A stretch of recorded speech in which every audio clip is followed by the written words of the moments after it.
weiß ich ja auch nicht mit der Industrie. Links. Ja. So we are leaving Dunkirk and heading for the Netherlands and towing a Dutch sailor out of the harbor because his it's not the engine but some connection to the propeller broke, and yeah, so doing him a small favor. And this is how you should tow the other boat. So with a bridle and a harness.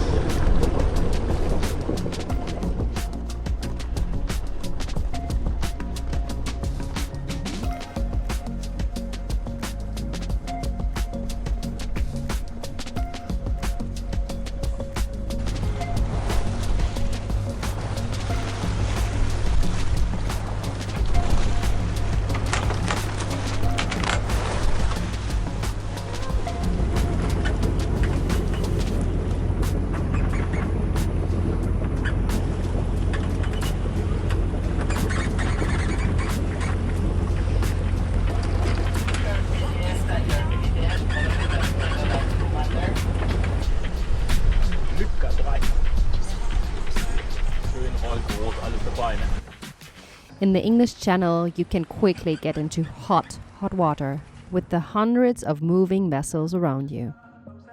Things get particularly tricky when drizzle and fog become part of the boiling soup, combined with super tired eyes, constantly keeping sharp lookout for lights that move, lights that keep still, colors that change.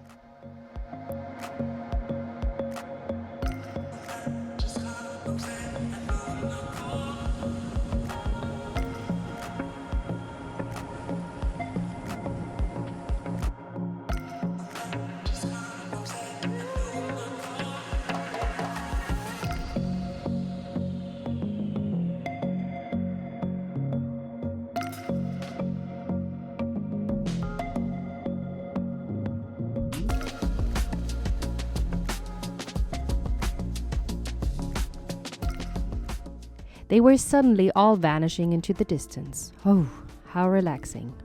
Or actually, a reason to worry. While Ilya had just handed over Thula to me, putting himself to sleep, I quickly went down to get some hot water boiling for an awakening morning coffee. The moment I looked up into the cockpit, I petrified. Behind Thula, maybe 1 to 2 meters next to the boat, I stared at an unlit black pillar or pedestal vanishing behind the boat, us racing past it with a speed of over 8 knots. This thing having an approximate width of around 8 meters, almost the size of the boat, height maybe mast size, the current pushing Thula sideways towards it, this monster vanishing behind us in the fog. The blood in my ears rushed so loud I heard nothing, not even my scream. Felt ice cold all of a sudden, my body shaking. What in the world was that? I quickly understood. We had almost just sunk our boat. I didn't dare to go inside again for seconds to put the radar on. If there was one of them, how many more would follow? I remember myself yelling for Ilya, him being super grumpy for waking him up again. He was far beyond his point of being able to keep his eyes open after his long 5-hour shift. We had maneuvered ourselves into an area where a completely new offshore wind park was constructed, with only the support pillars having been rammed into the seafloor. Of course, not being charted on any maps yet. Holy shit, had we gotten ourselves into boiling water. It would have been our job beforehand to listen to the navigational updates given regularly regarding construction work, recently sunken ships, or other navigational warnings in the area that could not be made out in the updated charts. Once again, we had had our guardian angel above us, or fate had had different plans for us and Thula. Not even having mentioned that we had had our boom out to support the Genoa in front on starboard side, the side the monster approached us from, us actually being broader than usual. That we didn't touch this support pillar remains a miracle. And of course, this was not the only incident that followed that night. Being dazzled by searchlights of supervisor boats, we also of course made contact with the main vessel ramming the pillars into the ground, of which before had been open sea without restrictions. Our stress level had seldom been so high, with 6 before from behind, being blinded by lights around us, trying to keep contact with the vessels via VHF, being shouted at via loudspeakers to alter course, while Ilya safely tried to remove the boom from the Genoa without having another incident like when crossing the Atlantic Ocean when he was knocked down by the swinging boom. No one was to blame but us. Never had I been so glad to see the sun rise, this black, foggy, stressful night being part of our past. Finally being able to see again. We were mentally and physically completely exhausted. Since then, the English Channel is a red flag, especially to me.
After a lousy 2-day and night sail with 180 nautical miles from Dunkirk, we reach Vlieland. Heute ist die Sicht ganz schön klar, ne? Ja. Richtig klar. Guck mal, da hinten ist auch so ein dicker Frachter. Kann man ziemlich gut gucken. Ja. The beautiful island of Vlieland is the 84th island on our long-term sailing journey across the globe that we have visited and explored. Islands are our favorite, as they always have such a special flair, being separated from the often very busy mainland. The farther away, the more special they mostly get.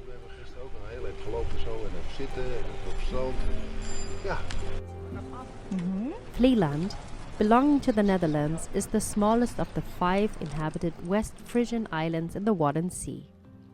Around 1,200 people live on Vlieland permanently. The small village Oost-Vlieland is picturesque, with a relaxed atmosphere.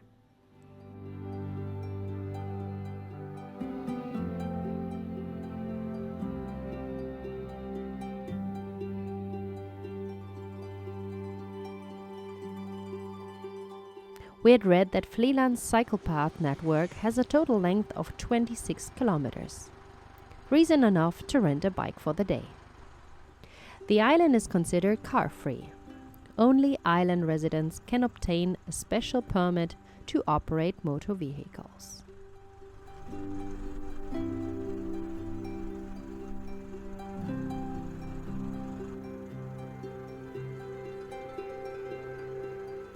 Zwergponys? Ja.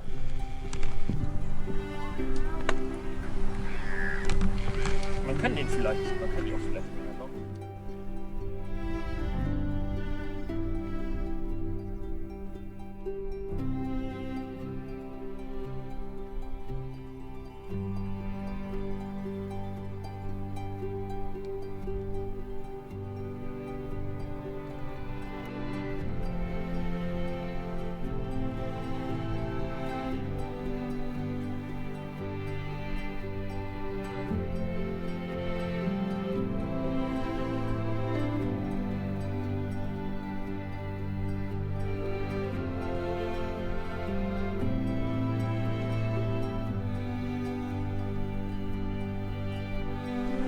Reise. Wurzeln steckfest. Willst du noch mehr? Einfach fallen lassen. Abziehen? Ja, nee, ist egal. Das frisst kein Mensch. Noch mehr?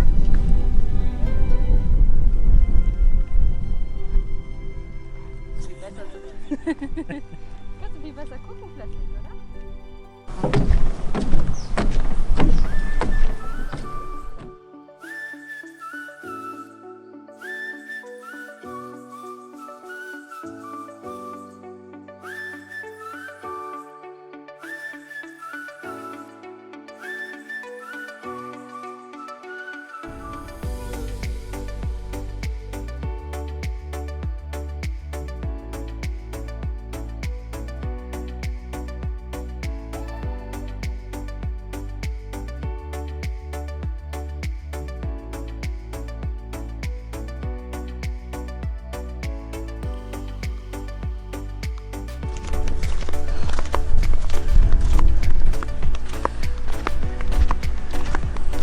Vlieland.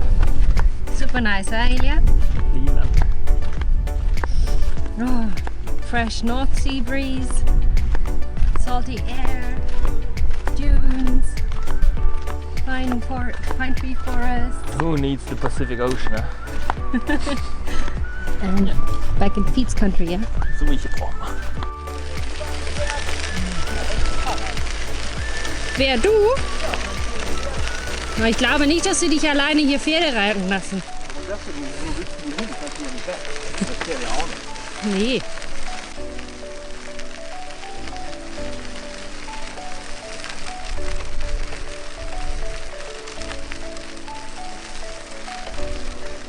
Oder so einen kleinen Miniaturpferd.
The last miles home. Excited, confused, thrilled, sad in a way, overwhelmed, displaced, and at the same time full of joy to be home again. It's a hard bunch of emotions we felt jumbling all together.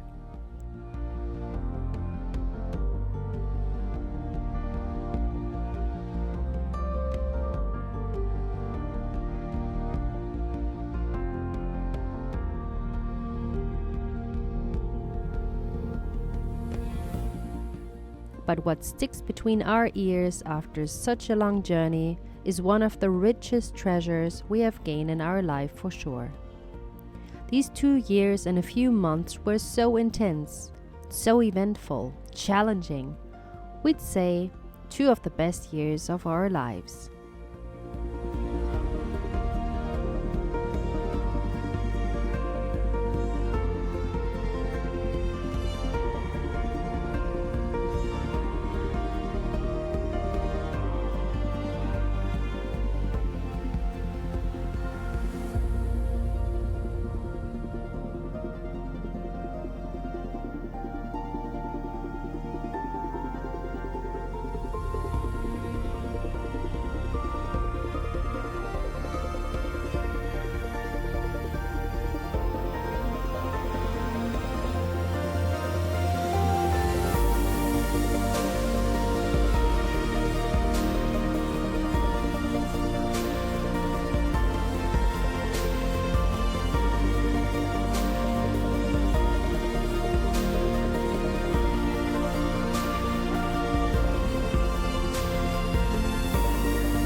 Living so close to nature, so close on 10 meters. Thula, our dear old lady, our loyal companion, looking a bit shabby after this 48,500 kilometer marathon. Yes, we sailed more than once around the world with her. Let's see what our last miles would bring with them. Stay tuned and see you next time.